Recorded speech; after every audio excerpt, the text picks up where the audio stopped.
काल अधिवेशनात अनिल परब यांनी रामदास कदम यांच्यावरती वेगवेगळ्या पद्धतीचे आरोप हे विधान भवनात केले होते आणि त्याच अनुषंगाने बोलण्यासाठी रामदास कदम आपल्यासोबत आहेत। आपण त्यांच्याशी बोलणार आहोत। कदम सर, ज्या पद्धतीने हे सगळे आरोप झालेले आहेत, या आरोपांच्या बाबतीत तुमचं काय प्रतिक्रिया? अनिल परब हे अर्धवट वकील आहेत।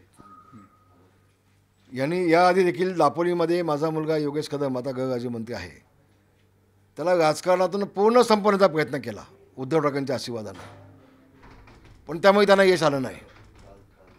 आणि म्हणून आता या अशा पद्धतीनं चुकीची कलमं दाखवून, चुकीचे नियम दाखवून, सभागृहाची दिशाभूल करून आम्हाला बदनाम करण्याचा कट कारस्थान त्यांनी जर रचला असेल तर त्याच्यावरती काय कायदेशीर कारवाई आम्ही करू शकतो का, याबाबत वकिलांचा जो आमची चर्चा चालू आहे। होय, सावलीबाग आमचा आहे, मालक आम्ही आहोत, माझी पत्नी त्याची मालक आहे, कुठेही दुमत नाही। 35 वर्षापासूनची आहे, 35 वर्ष झाली, पण आम्ही तेच एका शेट्टी नावाच्या माणसाला चालवायला दिलेलं आहे, शरद शेट्टी, त्याला चालवायला दिलेलं आहे। तो ते हॉटेल चालवतो, त्याच्याकडे वेटरसाठी मुलींचं परमिशन आहे, त्याच्याकडे ऑर्केस्ट्राचं परमिशन आहे, आणि त्यांनी जर नियमबाह्य काय काम केलं असेल त्याच्या पलीकडे जाऊन, डान्स बार तर नाहीच आहे, ते त्यांनी चुकीचं म्हटलं आहे। अनिल परबनी डान्स बार चालू आहेत, त्यांनी चुकीचं म्हटलं आहे। फक्त ते सगळी मीडियाची दिशाभूल करण्यासाठी, मीडियाकडं लक्ष वेगळं वळवण्यासाठी त्यांनी तो शब्द वापरला, डान्स बार। एका मुलीवरती एका ग्राहकाने पैसे उधळले होते असं मला कळलं, म्हणून आम्ही ताबडतोब त्या शेट्टीची अग्रीमेंट रद्द करून टाकली। दोन्ही लायसन्स, ऑर्केस्ट्रा आणि त्या मुली ज्या वेटर होत्या त्यांचं लायसन्स ताबडतोब आम्ही रद्द करून टाकलं, दोन्ही पोलिसांना जमा करून टाकली लायसन्स। कारण हे असे घाणेरडे कामं चालू असतील आणि असे पैसे आम्हाला गरज नाही, परमिशन आम्हाला पुष्कळ दिलेले आहे, आम्ही स्वच्छ जेवण जगलो आतापर्यंत, म्हणून आम्ही ताबडतोब जमा केले। हॉटेल पण बंद करून टाकलं, ते हॉटेलसुद्धा बंद करून टाकलं, सावली हॉटेल। आणि एक गोष्ट मी आपल्याला मुद्दाम सांगतो, अनिल परब यांनी चुकीचे नियम दाखवलं, चुकीचे नियम दाखवले त्यांनी बॉम्बे पॉयझन ॲक्ट दाखवला सभागृहामध्ये। बॉम्बे पॉयझन ॲक्टनुसार मालकावर कशी कारवाई होते त्यांनी सांगितलं, ते चुकीचं सांगितलं। खरं तर ऑफ स्किन डान्स आणि हॉटेल नियम 16 आणि कलम 8 मध्ये स्पष्ट म्हटलेलं आहे की ॲग्रीमेंटनुसार जो इसम चालवतो त्याच्यावरतीच जबाबदारी फिक्स केली जाते, त्याच्यावरतीच कारवाई केली जाते, मालकावरती नाही, मालकावरती नाही। इतकं स्पष्ट असताना हे नियम लपवून ठेवून हेतुपुरस्सर फक्त आमची बदनामी करण्यासाठी विधानसभेचा गैरवापर केला गेला, खोटे नियम सांगितले गेले, मालकावर कशी कारवाई केली जाते ते सांगितले गेले आणि आमची बदनामी झाली। एक त्यांनी काल असं मांडलं की छापा टाकण्यात आला, पोलिसांचं एक स्टेटमेंट आहे असं त्यांनी म्हटलं, सभागृहात त्या पद्धतीची कागदपत्र त्यांनी सादर केली आणि म्हटलं की छापा टाकला गेला, अनेकांची त्याच्यामध्ये स्टेटमेंट आहे आणि डान्स बारच या ठिकाणी चालू होता, आणि याच मुद्द्याला धरून त्यांनी योगेश कदमांचा राजीनामा मागितला। मी आपल्याला पुन्हा सांगतो, हे हॉटेल आम्ही चालवायला दिले, जबाबदार चालवणारा असतो, मालक नसतो, नंबर 1 ॲक्टनुसार, 8 कलमानुसार।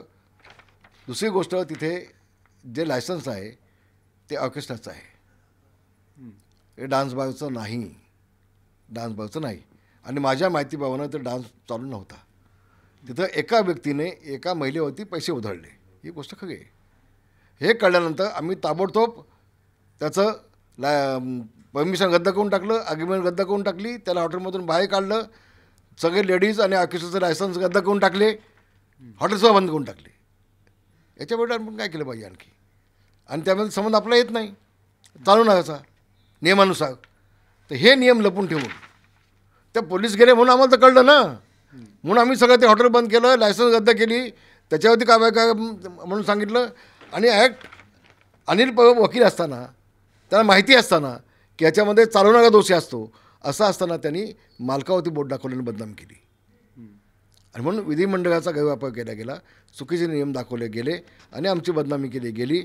म्हणून त्यांच्यावरती कायदेशीर कारवाई काय केली जाते याबाबत वकिलांचा आमचा डिस्कस चालू आहे। सातत्यानं त्यांच्याकडनं योगेश कदम यांच्या राजीनाम्याची मागणी केली जाते ना। अहो, ज्याला आमदार म्हणून निवडून येऊ नये म्हणून उद्धव ठाकरेंनी आणि त्या दोघांनी खूप प्रयत्न केले दापोलीला जाऊन, उद्धव ठाकरे अख्खा महाराष्ट्र घेऊन दापोली झाले होते खेडला सभा घेण्यासाठी. खूप दोघांनी प्रयत्न केले, तिथं त्यांना यश आलं नाही. मग आता विधानमंडळामध्ये खोटी बातमी देऊन, खोटी माहिती देऊन राजीनामा घेण्याचा प्रयत्न काय होऊ शकतो का? असा बालिश प्रयत्न आहे, याला आम्ही भीक घालीत नाही, काही संबंध नाही. योगेश कदम हे राहतात गोळेगावला अभिगायमध्ये, माझी पत्नी आणि मी राहतो इथे पालखी बंगला बोवलीमध्ये, आणि पत्नीच्या माझ्या नावे आहेत. आमचं एकत्र कुटुंब नाही. योगेश कदमांचा या घटनेशी कुठलाही संबंध येत नाही, हे शंभऱ्या मुलाला देखील कळेल. आणि याच्यामध्ये संबंध येतो तो माझ्या पत्नीचा पण नाही, जो चालवणारा इसम आहे त्याचा संबंध येतो, जबाबदारी त्याच्यावर फिक्स होते. हे नियमानुसार, हे नियमानुसार मी आपल्याला सांगितलं की off screen dance in hotel 2016चे कलम 8 याप्रमाणे चालवणाऱ्या इसमावरतीच जबाबदारी फिक्स केली जाते, आणि ती आम्ही केलेली आहे. काल हा एक आरोप होता आणि दुसरा एक त्यांनी आरोप केला तो म्हणजे वाळूच्या बाबतीत त्याचा उपसा केला जातोय. हा कुठला विषय असेल तर घ्या. असे अनिल परब कुठल्याही आरोप काढले आणि त्याला आम्ही उत्तर द्यायची काय बांधिलकी नाही आहे. मी आता सांगितलं ना, आता त्यांच्या डोळ्यासमोर फक्त योगेश कदमच दिसतोय, आता रामदास कदम दिसतोय, याच्याबरोबर त्यांचं काम काही नाही. आणि म्हणून अशा ह्या चुकीच्या सभागृहामधल्या केलेल्या आरोपांना आम्ही भीक घालीत नाही आणि त्याची दखल पण घेत नाही. म्हणजे तुम्ही आता कायदेशीर बाबतीत काय करणार निश्चितपणे आहात? जाणार की विधानसभेमध्ये खोटे नियम दाखवून एखाद्या व्यक्तीची बदनामी केली जाते. एखादा वकील असलेला माणूस अशी खोटी नियम दाखवून जर सभागृहामध्ये चुकीचे आरोप करून जर बदनामी केली जात असेल तर त्याच्यावरती कशा पद्धतीनं कारवाई केली जाते याबाबतची आमची माहिती घेतोय. मी सन्माननीय सभापतींना पत्र देणार आहे, सचिवांना मी विचारणार आहे, आणि हे जे महाशय आहेत कायदे पंडित अनिल परब यांच्यावरती कशा पद्धतीनं कारवाई केली जाईल याबाबतची माहिती घेऊन त्याची आम्ही नोटीस त्यांना देणार आहोत. रामदास कदम होते, त्यांनी सावली बारच्या बाबतीत स्पष्टता दिलेली आहे. त्यांनी असं म्हटलं की हा ज्या बारचं काम होतं किंवा हा बार चालवण्याचं दुसऱ्याकडे कंत्राट दिलं होतं किंवा त्यांच्याकडे चालवण्यासाठी दिलं होतं, सगळी जबाबदारी ही त्या इस्माची असते असं त्यांनी स्पष्ट केलं. आणि दुसरीकडे अनिल परब यांनी बदनाम करण्याचा सगळा प्रयत्न केलेला आहे. अनेक कायदे त्यांनी किंवा काही अनेक गोष्टी सभागृहात मांडलेल्या नाही आहेत आणि फक्त टार्गेटसाठी राजकीय हेतूनच आरोप केलेले आहेत. त्यामुळे कायदेशीर काय कारवाई करता येईल याचा अभ्यास आता रामदास कदम यांच्याकडनं केला जातोय. Video journalist अरविंदसह Vishal Patil, NDTV Marathi, Mumbai.